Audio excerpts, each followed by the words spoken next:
multi V5 575 volts change the contactor.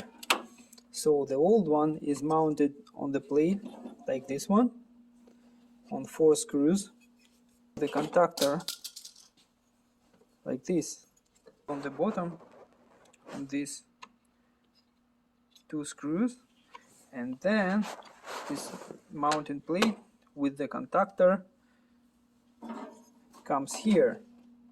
This is a new ordered part number, new contactor. So I open it up, and the contactor is like that. So there is no way to connect it to the mounting plate, right? There is no screws, nothing here. These holes, it doesn't match these openings, neither vertical, neither horizontally. So that's the question, how to mount the new contactor.